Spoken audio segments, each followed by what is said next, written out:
guests and call-in listeners or chatters are solely the opinions of the original source who expressed them. They do not necessarily represent the opinions of Revolution Radio and freedomslips.com, its staff, or affiliates. You're listening to Revolution Radio, freedomslips.com, 100% listener-supported radio, and now we return you to your host.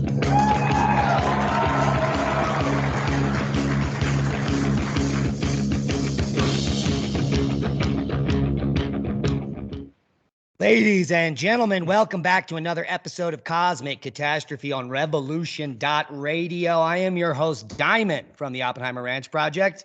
And joining us today, we've got Leah Shaper and Ransom Godwin from Mountain High Time. It is a Christmas Eve special. Welcome, everyone, to the show. Hello. Thanks for Ransom, having your us. mic is up. Oh, there we go. Okay, audio is good.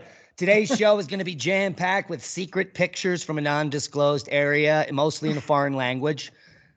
And that translates to, I believe, we're going to look at some stuff and discuss from a museum in Mexico. Is that correct, Ransom?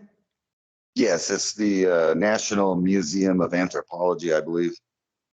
Okay, so before we get to that, that'll be the second half. We're going to discuss this enigma that is the Olmec culture. And it's an enigma because no one even knew about the Olmec culture until recently. In fact, it was not until the first excavations of anything didn't happen until the 1930s. So this is a pretty new discovery, less than 100 years of information. And the name the Olmec is not the actual name of the people. Like most groups of people, archaeologists make up a name. Now, the Olmec isn't made up by archaeologists. It was actually given to them by the Aztec people. Maybe even the Mayan knew of them as that type, but the Olmec simply translates into inhabitants of the rubber country. And other people translate it similarly, or rubber people. Yeah, but they were simply the Olmecs were the first people potentially using latex and making rubber balls and things, which is kind of interesting. Indeed. So without further ado, what I'm going to do is share the screen, and I just did it wrong. So let me figure out what I'm doing. All right. And let me know on your end if you can see the screen. I can see it. Yes. Okay. The giant Olmec head. Now, this was the first thing excavated Olmec in the 1930s. They had found these, someone had discovered a giant Olmec head, and it took until like 1934, I believe, until they actually went out and dug one up properly. These are gigantic megalithic basalt single-piece stones that weigh up to, I guess, 40 tons. Do you have any other numbers? I think the top number is 25 tons. Okay. So the biggest head's 25 tons. Now, that's the weight carved. So the 40-ton number comes from maybe a raw piece that they transported. Now get this, wait for it. These stones came from quarries 50 miles away. Yeah. Which is not unheard of because the entire area is covered in waterways. So if they had some super buoyant reeds or a way to make a raft or a barge, they might have found out ways to move these rocks, which wouldn't have been an easy task, first of all. No. You would need a very hot advanced culture with lots of people working together using unique techniques to move these giant stones. Well, even just think about like getting it on the raft in the first place. Like that's going to be a feat in and of itself. I mean, I've also heard theories that they were rolling these stones with logs. You know, you hear sort of similar theories about Easter Island and stuff, and I guess that's possible. But still, just getting it on the raft is going to be extremely difficult. And then you got to get it off the raft. But then also, how do you build? I mean, I don't know enough about the science behind this, but like building a raft that is buoyant enough to support a 25 plus ton rock. Well, it's not hard to think of when you think of like a giant steel ship weighs hundreds of tons and it floats. Right. But that also has to do with its shape, right? You know, Yes, here you've just got this like big dead weight. Yeah. And the proof is in this carving. This structure is probably 6 feet high, this carving, and it is made of basalt, which is a volcanic rock that is ferrous. It's not a siliceous rock. It doesn't have a lot of quartz. It's ferrous. It's a very hard rock. And in order to carve something like this, you would need advanced tools, technology, and a lot of time to practice. This is not a one-off. This is must have been going on for a very long time in order to get to this type of technology. Do you have any thing to add, Ransom? Yeah, I kind of thought that you wouldn't, necessarily need too high tech to move these things around. They are giant balls. So all you would have to do is make a flat surface for a group of people to roll them on. So all they would have to do is have enough high tech to make a flat surface. And then they could even carve them on the spot where they finally, at the final resting spot. But if they just had big balls, all you would need to do is make a solid path to roll them to where you wanted to go. Right. And if it's 50 miles with a couple levers, even if you go a quarter mile a day, you'll get it there. It might take a year. So, and the idea is that does anyone have the number of the amount of heads found? I think it's 19. 17, I think. Okay. 17 heads have been found to date, which means there may be more. But the idea is that each of these individual heads represents a king, a single king in the Olmec culture. So that means you're going to have at least 20 kings. How long does a king reign? For a generation? Let's say it's 20 times 30. So that's 600 years of Olmec heads potentially that have been found. And there probably is much more. The Olmec culture has been dated from 1600 BC to as early as 300 BC. So that gives us 1,300 years. That's a long time to have kings. So there's probably many more of these heads hidden out there if they simply represent a generation. And we've only got less than 10% of them, let's say. Right. An observation. Oh, sorry. Go ahead, Ransom. No, I was just going to say the idea of them being kings makes a lot of sense because there are several that are obviously graffitied and someone came along and tried to destroy them. But it seems like the people that tried to destroy the faces didn't have the same technology as the people that made them. Yeah, they were just using rocks or something. Yeah. No, I think that's a really good point. And I was going to make a similar point about supporting the idea that these are kings. I was looking at these faces and realizing, like, okay, the level of skill in artistry in making these, like, if you look at like where the really fleshy parts of the face should be around the eyes and the cheeks and the chins, like this is like Michelangelo level artistry, right? Because you can like it's delicate and you can see the fleshiness. And then if you look at all of the heads on the facial features, none of them are perfectly symmetrical, which is very natural, right? Because none of us have perfectly symmetrical faces. And you can sort of tell that like whoever's making these is really seeing the face of a person and copying that like very specifically. And I was laughing yesterday because of the level of artistry. And then I'm watching this video that's talking about how these were made.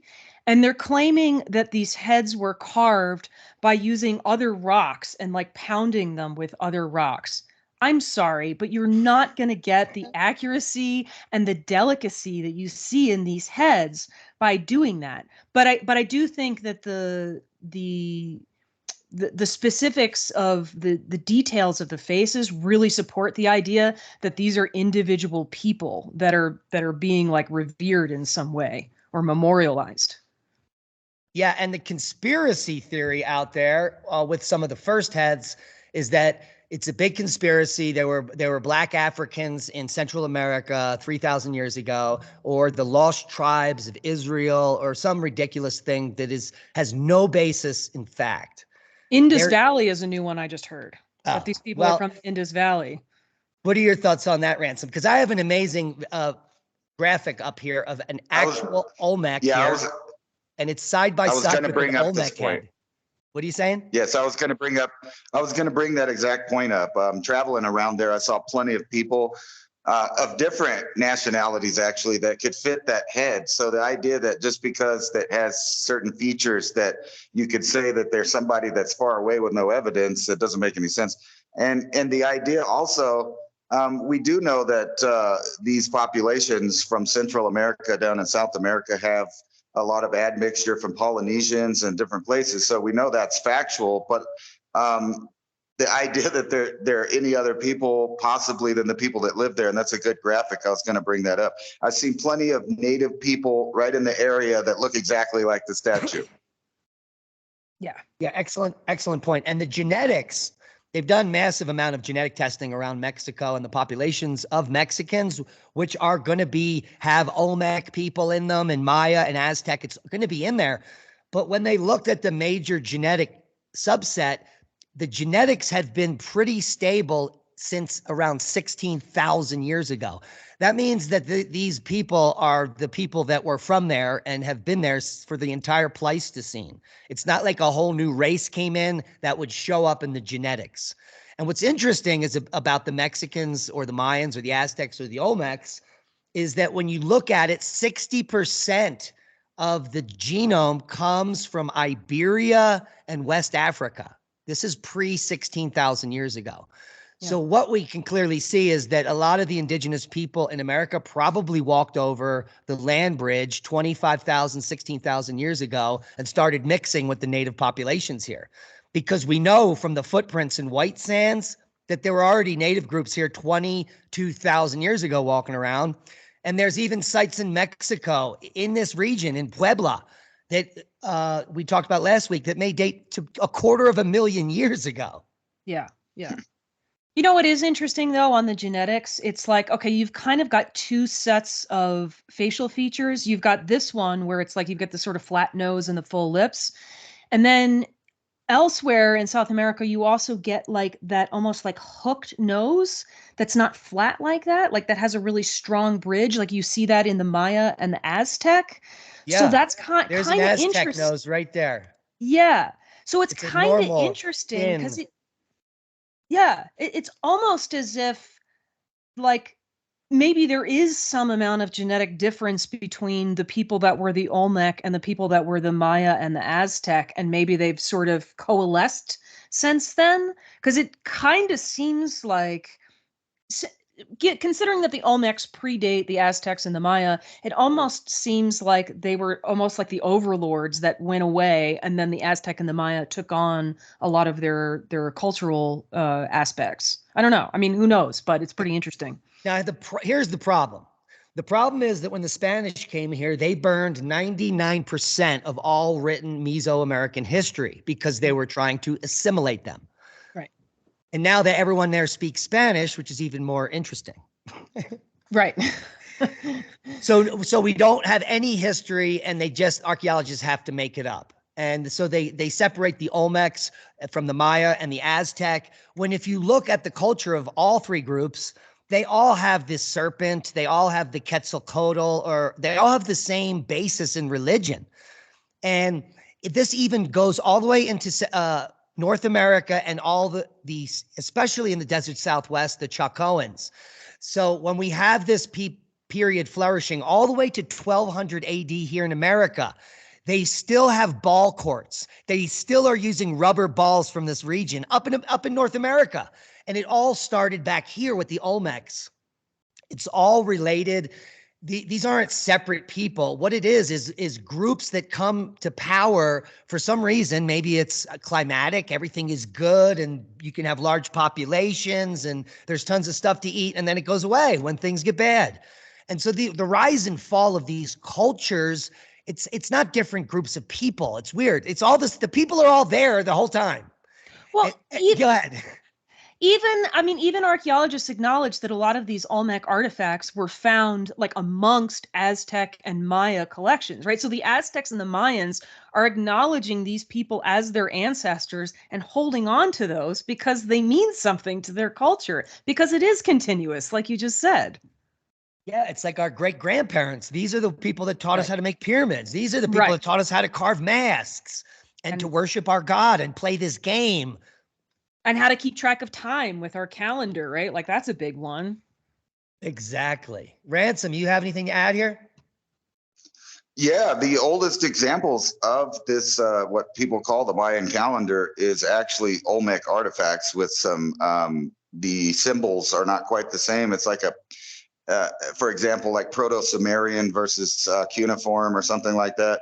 But they had the clocks. The Olmec are the only ones in the whole area for all throughout the whole time that show any evidence of being able to manipulate hard stone or complex cuts and things like that. So when you go to places like Chichen Itza, they call that a Mayan temple. However, you can clearly see that the Chichen Itza main pyramid was built by someone else, because everywhere we looked that had Mayan construction, it was rough cut rocks with mortar built around things that were fine cut. And like she was saying, a lot of the artifacts that they have, they found it, or they gathered it, or they conquered it. And even the tour guide down there was talking about how they pretty much knew that even though the money stream is coming in for the Mayans, that the Mayans didn't build that, because the Mayans built a whole market around that pyramid. And it's nothing the same. The construction is so different. It's like Pumapunku versus Inca construction. Mm-hmm. Yeah, and the oldest pyramids that are dated as Olmec are not made of rock. However, they just in this area, La Venta, found a rock-based pyramid that is Olmec. And so it's a new discovery.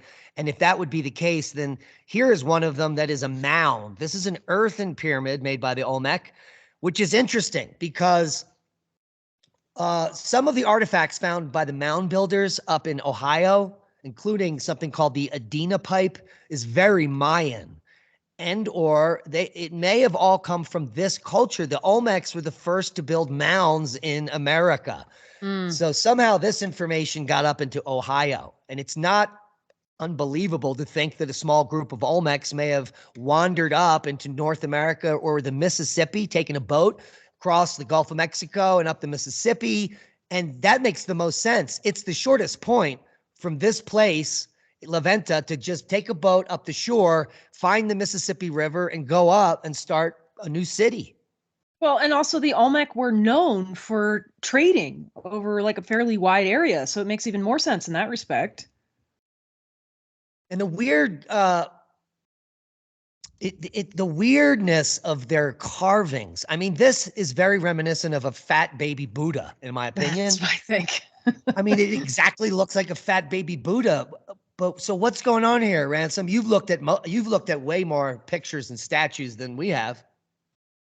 Well, I know that the Olmec statues that they are definitely calling Olmec, they all have this Asian look, and not to mention that they depict a lot of their people with mustaches and beards, like the one you have up on screen right now has a clear bushy mustache.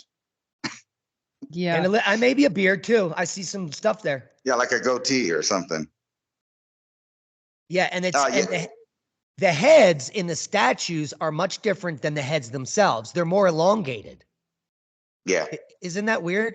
Yeah, I thought that was interesting too, because there's a definite like squat feature to the heads, and then when you look at the other stuff, like it's definitely a bit different. This is Olmec. It looks completely Asian. Yeah. And one of the things that was really trippy about the museum that we went to is they had Native Americans going around telling an alternate history of the artifacts. And literally while we were in there, the police came and removed them because they didn't want a different version being told to people that they have. But even the museum admits that there are thousands of cultures in Central America that are distinct and made their own things, and they've been all lumped together into 3 cultures. Yeah. Wow. That's pretty typical. Take a look at this mask. And this is 10th to 6th century BC. What many scholars say about these stone masks is that they are some of the finest representations of art and stone carving with some of the best techniques in the entire world coming from this region at this time. This is 3,000 years ago. Can you back up to the jade mask? I mean, I was this one? Yeah, I was learning too that like jade is apparently extremely difficult to carve, and like particularly the polishing, the techniques involved in polishing this are like far surpass anything humans have done since. Like there would just be huge numbers of hours to like get this cut and sawn and polished. And like, look how refined and astoundingly beautiful that is. Again, it's like, mastery level artistry in these faces, because it's not just a stone face. It's a likeness. It has a delicacy. It's stunningly beautiful. It has detail. It's amazing. Well, and moreover, you can see these pockets here. This is clearly where there were gems that were laid in here that were either stolen or fell out. Yeah. Also, I want to know what's up with the like a lot of these look like almost like the person is wearing a mouth guard. You see that line underneath the lips?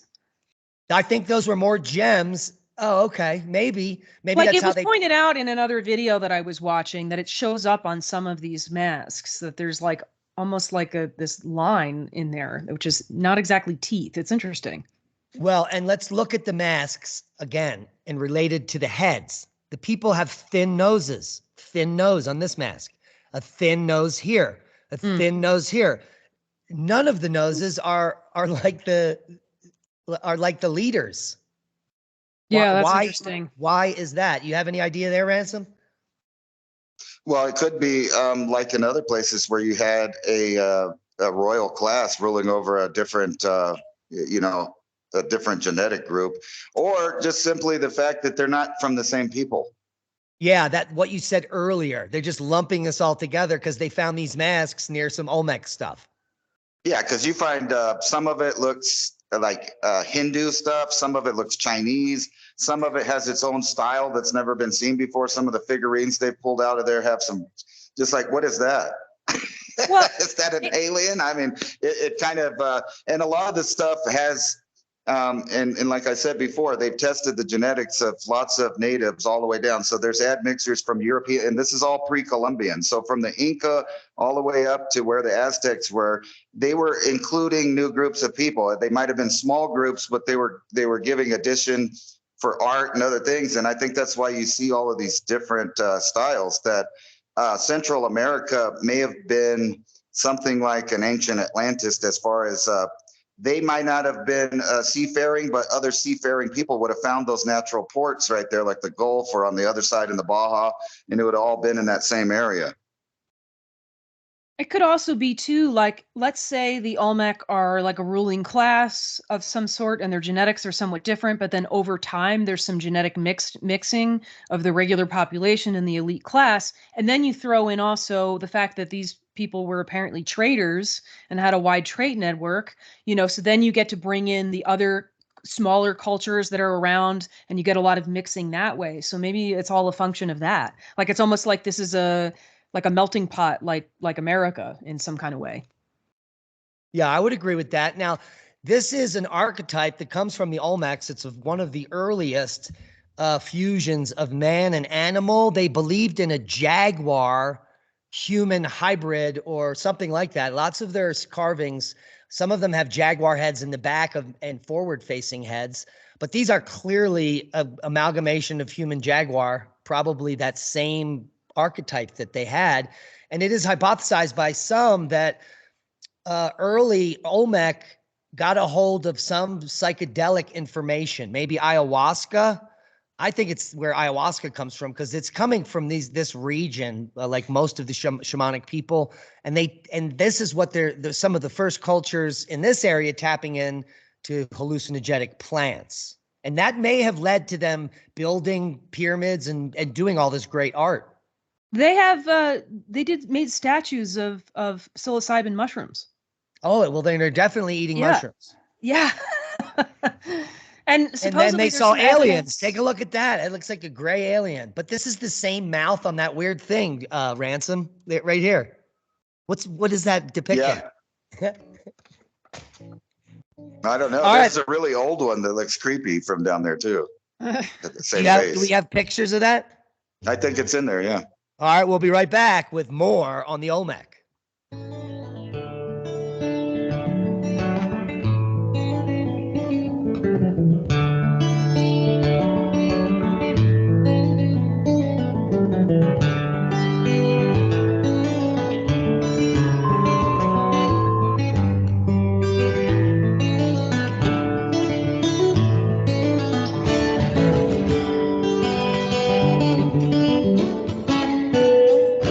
Revolution Radio at freedomslips.com. We'll be right back after this message.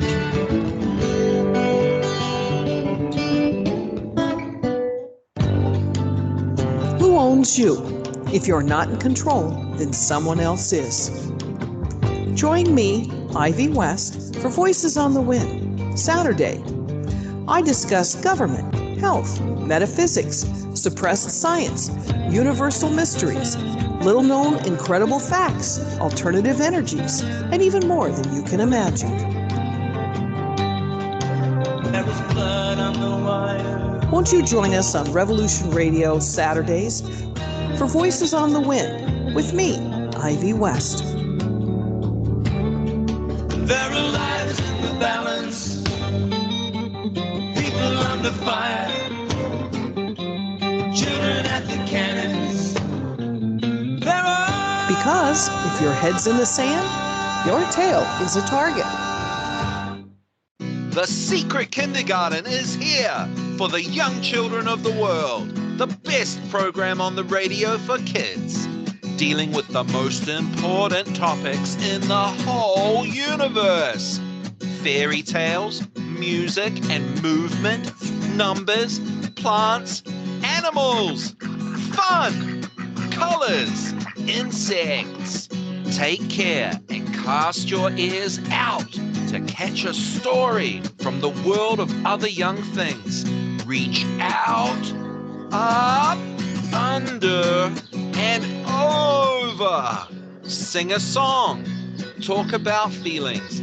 Just remember the magic word. The magic word is no. Step on into the Secret Kindergarten. Saturdays, 2 p.m. to 3 p.m. Eastern Time. Right here on Revolution Radio. Yay! Scheduled programming to bring you this important broadcasting announcement.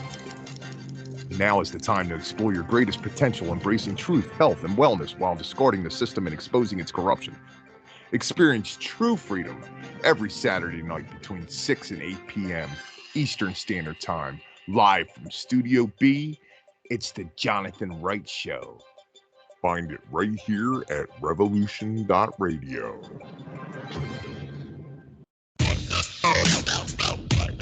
Thank you for listening to Revolution Radio at freedomslips.com, the #1 listener-supported radio station on the internet. Please help support this station so this battle can continue forward. Revolution Radio!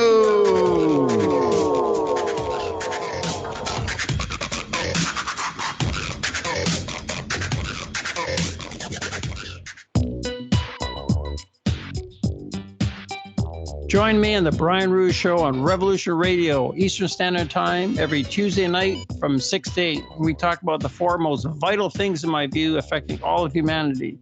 Number one is UFOs and aliens and their agenda for the advancement of humanity. Number two is the Jewish establishment's control over all aspects of human civilization. Number three, the truth about Adolf Hitler, how he was the opposite of what we've been told. Number four is advanced ancient global civilizations. Join me on the Brian Rouge Show, Tuesday nights from 6 to 8 on Studio B on Revolution Radio.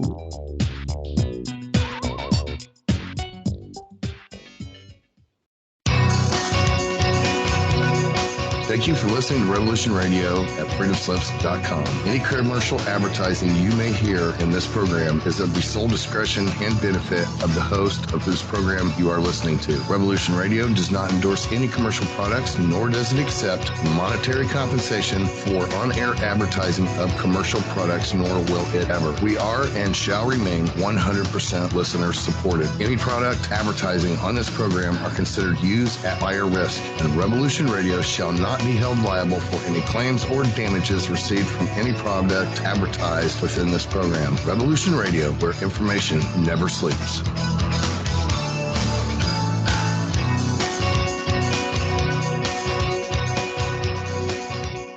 The opinions expressed on this radio station, its programs, and its website by the hosts, guests, and call-in listeners or chatters are solely the opinions of the original source who expressed them. They do not necessarily represent the opinions of Revolution Radio and freedomslips.com, its staff, or affiliates. You're listening to Revolution Radio, freedomslips.com, 100% listener-supported radio, and now we return you to your host.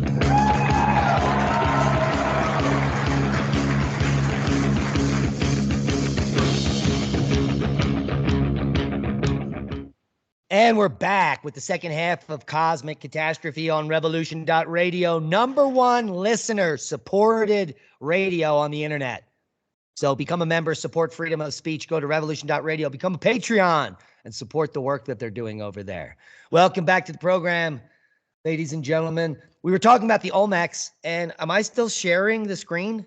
You are sharing the screen of all of us at the moment. Can you see this altar? There we go. Yep. The baby Jesus. Oh, I'm kidding. I'm kidding. So now 14 of these altars have been uncovered. They are similar in size to the heads, and it is hypothesized that these were taken to the location and carved on site. So the heads were probably also similarly transported as a round rock, and then the head was carved at the spot, because you wouldn't want to carve this intricate thing and roll it across the ground. You're going to crack the lips off or something. Yeah. Is everyone in agreement with that? Yeah. Yes. Yeah, definitely. Now, early on, until they found this one where you can clearly see the guy's legs, they thought, because most of the altars have this dude coming out of a hole here, they didn't have a baby or legs to go by, and they said that, well, this is the Mesoamerican myth that they came from the underworld or that they emerged from caves. But looking at this, that's clearly not what this is depicting. Yeah. No, and these things, for a long time they called them Mayan. And like you said, a lot of them are just like a false door with a hole with a face in it or something like that. They know that the Mayan and the Aztec both moved these to new locations. So they stole them and they incorporated them. And not only that, if you've seen most of the altars that they say that they were sacrificing people on the pyramids, those also are Olmec and were moved from a different location to the top of the pyramid. And the Olmec evidently were into bloodletting, not sacrifice. So they had, there's some artifacts that showed them bloodletting. So they had a totally different concept of what later people thought they had. Like they interpreted their stuff differently. Right. And if you look at the earrings or the earplugs on this guy, it is identical to the Adena pipe. This is closer to that artifact in Ohio than any other carving I've ever seen. That's a really good point. But also, isn't it funny that we keep running across this theme again and again, where you have an older, clearly more advanced civilization, and then the new people that come along, they take along their artifacts and claim them as their own, right? Like we think we see this in Egypt. Like you said, Ransom, earlier, we see this with the Inca. It's hilarious. It might have to do with the Yuga cycle. Yeah. That once you get back 3,000-4,000 years, they're far more advanced at doing everything, including medicine. And maybe that's what the bloodletting was for. But there is evidence on these altars. There is a carving now that they're not sacrificial altars, that the kings would sit on top of these. There's an actual carving of an altar with a person sitting on it that they found. So I think that this is maybe the king sat Indian style up on top of these flat altars. And then after they died, they made a giant head for them to worship the king in the afterlife. Some of the tombs that they found near Leventa, megalithic basalt tombs, again, 50 miles from the source, where there's no king inside the tomb anymore, but they have limestone floors and ceilings that are about 6 foot high. Just super impressive. Have you seen it? Have either of you seen those tombs? I haven't. I don't think I have. I wish I pulled it up here. So clearly the Olmec were experts at megalithic builders, moving giant rocks. And it seems 3,000-4,000 years ago, all cultures around the world were really good at this.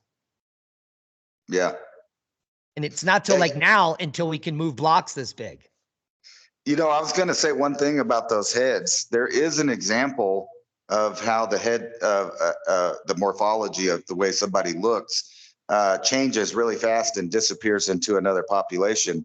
The Paracas people, you know, the guys with the big elongated skulls, when the Nazca moved into their area, they killed them in a mass grave, and some of them left and took refuge with the Inca. And the royalty of the Inca interbred with the Paracas people with the elongated heads, and you see them over several generations shrink down to a normal human-sized head. So although those are probably some of the descendants of the Paracas, they no longer look like them at all, just a couple generations later. Interesting. Yeah, here's the Olmec tomb I'm talking about. It's insane. It's a megalithic structure. And it was, no one knew what it was until recently. And you could see the remnants of the limestone floor inside. I have seen that one. That's where they got the elongated head, little miniature figures from, is this site. Yeah. They found tons of jade figurines in here, but the king was missing because, and they explain the soil is so acidic that bones would disintegrate within a few hundred years. And if they buried this guy here 3,000 years ago, there's going to be no evidence of him, but all the figurines were there. I wonder if those figurines were being collected, you know, as part of like another culture. Like, oh, this is interesting. We found these people with the elongated heads on our trade routes, and now we're collecting these things. But ultimately, there was some kind of integration, like you said, Ransom, and a genetic integration, and that then changed the way people looked. Do you guys know the name of that island that has the big basalt, like crystalline stuff that they use like logs? That Olmec site reminds me a lot of that island. Oh, you're talking about the proposed oldest pyramid in the world? It's like that, but there's some more of those on islands that are halfway underwater. Nan Madol. Yes. Yeah. Right. Nan Madol is very indicative of this, but the only reason is because when basalt cools in the right way, it forms these columns naturally. So you don't have to carve them. You just got to pick them up and move them. Okay, Right. That's good to know. Yeah.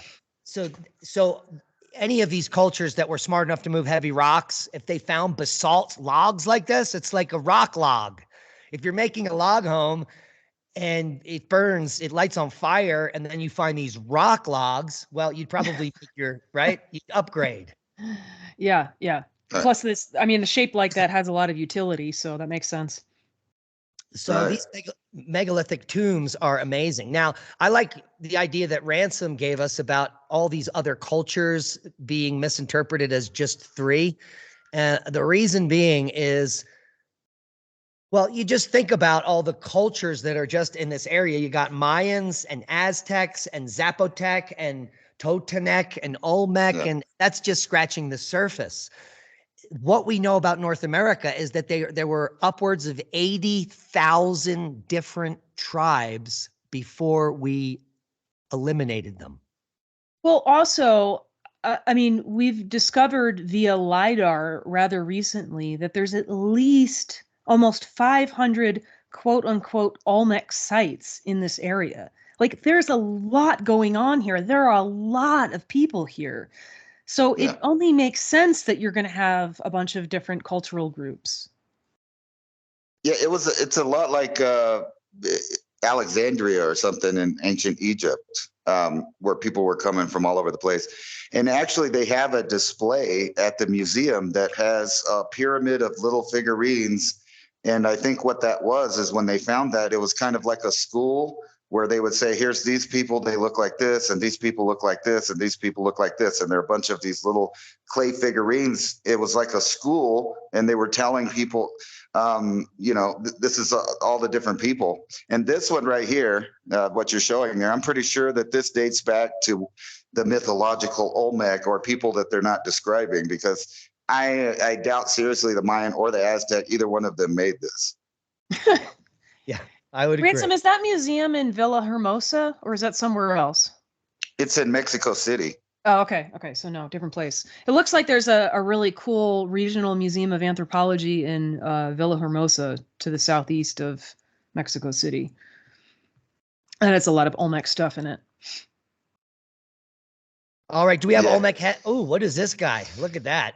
That looks Egyptian. Yes, and that is what I was talking about. This is one of the altars that they hit that maybe came from the Toltec or somebody else, but this is not a Mayan or Aztec thing. But however, they did put it, things like this at the top of one of the Chichen Itza platforms where they were sacrificing Mayans and Aztec from the cult of Quetzalcoatl when it took over. Interesting. And you could see that little, this is a vessel here for some kind of liquid in the center. I mean, it's such an interesting statue too, because it's like, it doesn't have the same level of refinement at all. Like the facial features of the face are really simple and simplistic. Like this is a different kind of art completely. Agreed. And not a very skilled artist. Look at the knockers on that monkey. What is this? That is the Aztec goddess there of death and rebirth. So you got these eagle talons and boobs and what is that, a monkey head? That's a weird animal. It's a skull.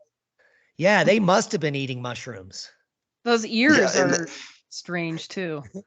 If you give me a second, I'll go send you a link and you can get a video. This statue is completely carved on all sides. So there's as much importance on the back of it as there is on the front of it. Interesting. And there's big phallus there. Yeah, and this is another depiction of one of the same goddesses here. And clearly these are all more recent and all about from the same type of art, skilled artist as all of them we've seen. This is Aztec for sure. These and you could tell because when you look up close, it's really chipped. There's no smooth surfaces or nothing. That has a really strong like Day of the Dead feel, doesn't it? Absolutely. Oh yeah. Another. Wow, look at the eyes on that. That is terrifying. Is this the same goddess of death and rebirth? Yes. Yeah. Yes. Wish I had Anna here. She knows the names of them. Yeah. We need you, Anna. I always forget. I always forget what they are, the name. I did take a picture of everything listed. So this first part you're going through is kind of like the lobby when you come in. So it's before they start getting into the real artifacts. Yeah, and you see a lot of the Aztecs were depicting people with beards as well, which is really weird. Interesting. Yeah, because there's not a lot of facial hair going on down there. And this guy, he has a duck face. Wow. That's where those lips came from in the earlier Olmec carvings. Yeah, I think so. Do you think that do you think they're putting wood plates in their lips like the Africans? We know for a fact they were putting gold and jade in their nose and lips. Almost all of the cultures in Central America were doing this. But like in the lips, it was specifically to elongate the lips. Yeah, they would pull it out. They'd put little like plates and different things on their face. It's and really it appears bizarre. like some remnants of paint there. So this would have been painted. Yeah. It's kind of interesting too, because it like almost has like a shamanic feel, you know, like somebody trying to become another creature, and then maybe the putting gold and jade in the face is like part of that process or something. Yeah, almost every statue I noticed had something peeled away from it, either a staff in their hands that's gone, or there's jewels in their face that's gone. Mm-hmm. That's just a block. And if you notice, you look at this is really, I'm not going to say crappy, but it's nowhere near the type of cutting that you find on the other stones. And that's more recent work there with that block. So that's Aztec. Yeah, not so good.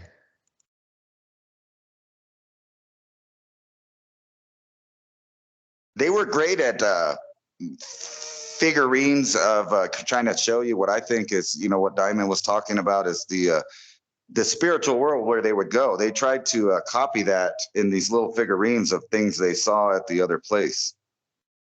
Oh, interesting. And a lot, I think they might have believed that they were actually going to the land of the dead. Some of them, I mean, because at least the Aztec, because a lot of the stuff is themed that. Yeah. And they had some weird little tribes down there too. So this would be the same thing. This is the female, and you can see boobs. They peeled stuff, and she wears a rattlesnake belt made out of scales and stuff. It's weird. And so every time you see her, she's depicted with a rattlesnake belt. What was her skirt also made out of snakes? Yes. Yeah. Okay. Interesting. We got a couple minutes here. Where's the Olmec masks? Further? Just skip down towards the end there. I'm just going picture by picture. Okay, so we're gonna roll through the Aztec stuff first. Most of these pots and all of this stuff are Aztec, and then you'll see it like right away when you get to Olmec stuff. It changes dramatically. I mean, see, like some of the figurines they have, I think, in the wrong place.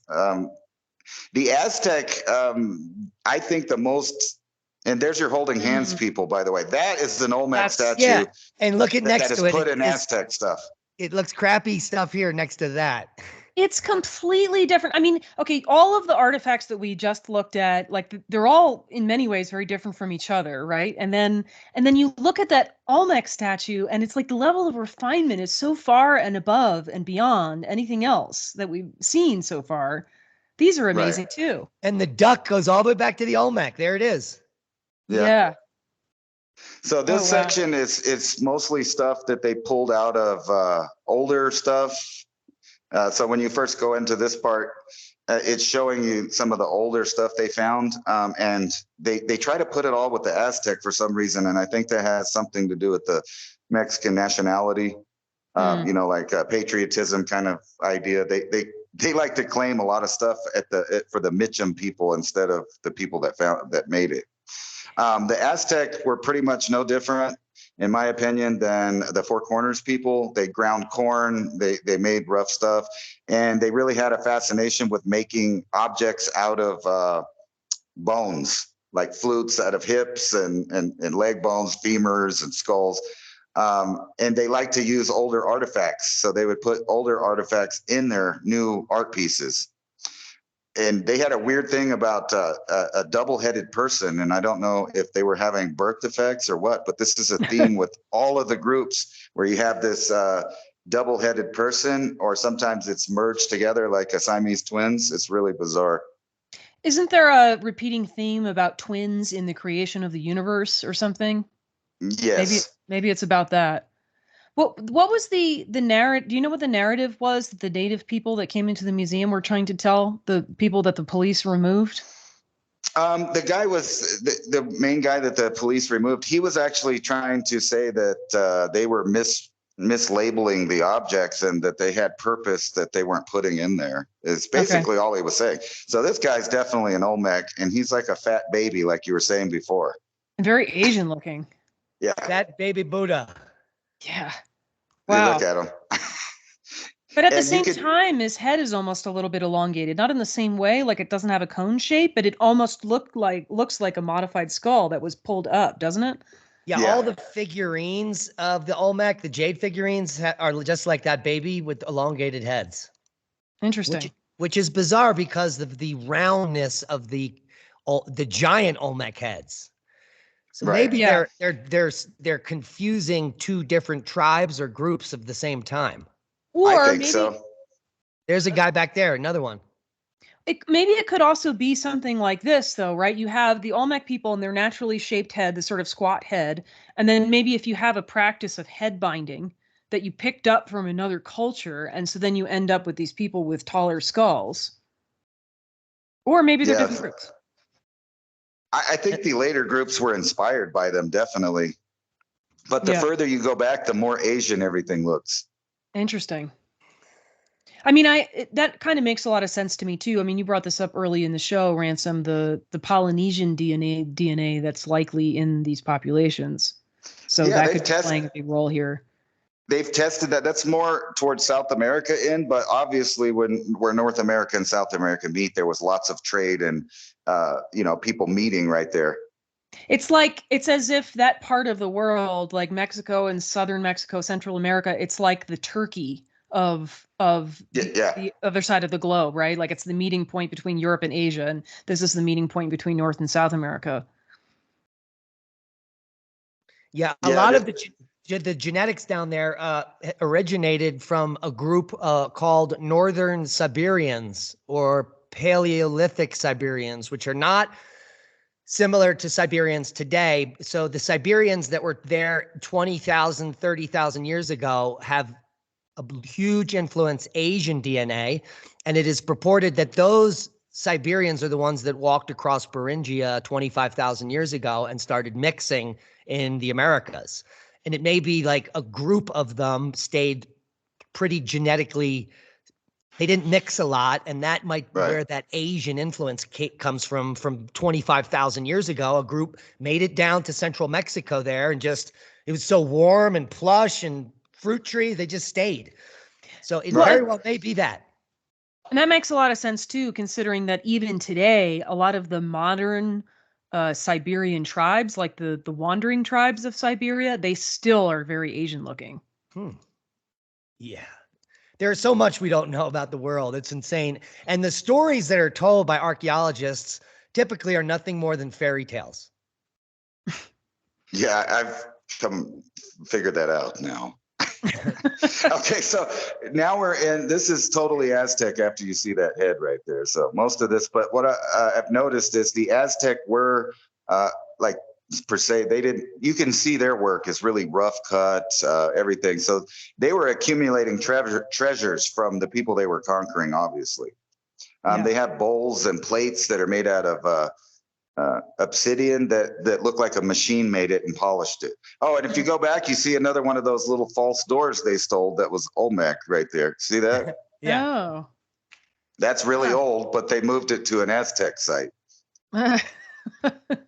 And here's some more of this megalithic stuff right here that's attributed to the Aztec, which I'm sorry, I don't think so. This is the same Olmec dude coming out of the cave. Yeah. Yeah. And what they call the Atlantean warriors too, that's atop of one of the pyramids. They have a couple in here. Those are obviously built by someone else. And then you start getting into these really fine cut stones like jade and obsidian and others. It's amazing. Those are awesome. Yeah, very advanced tech here. Look at this blade here. That's amazing. I mean, it's almost Clovis-like. It's like some of the best technology I've seen. You know, and I wanted to ask you that for a while, Diamond. Why do you think the no one knows really where the Aztec come from, but if you notice in their art, they use an atlatl, right? Which is it's really far back tool, but yet in the modern time or close to modern times as far as the Aztec, they're using that and they depict that. And it's such an old prehistoric tool that's a good sign that they were nowhere near the level of technology as some of the people they came across.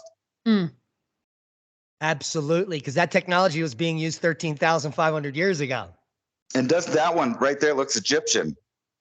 Yeah. Seriously. That's crazy. Look at the size of this obsidian. Right. And they made a lot of artwork out of obsidian that you have to look at the relief to see the picture. Like you can't see it in the obsidian piece. You have to look at what's not there to see what they've put there. I imagine too, the carving of the obsidian and the jade is probably pretty similar. Like you have to do a lot of pressure flaking and then you do some sawing with like string and hard debris, but then also all the polishing that's going to be required, like that plate you were talking about. I mean, that's especially when it seems to exceed what we do today. It's pretty amazing. All right. Yeah. So that's interesting. Like we're rolling through the end of that. There's another one of those altars right there. Interesting. They even have, it's towards the end, but they have what they simply called the penis culture. And the reason they call them that is because everything they made is just one big phallic symbol, or all of the pieces have a phallic symbol on it. And it's made out of really hard stuff too. And that's one of those cultures they just lumped in with the rest of them. So it literally at the museum just says penis culture. Interesting. I think in the Villa Hermosa Museum, I think they have a bunch of those and there's like a specific name for them. I don't remember what it is, unfortunately. And they didn't have the wheel, but they have a wheel here. Yeah. Now, this is supposedly part of the ball game that they were playing. And well, Merry Christmas. The show's over. Merry Christmas. Find us tonight at 8 p.m. on Magnetic Reversal News. Thank you, Ransom. Thanks, Ransom. You're listening to Revolution Radio at freedomslips.com. And we'll be right back after this message.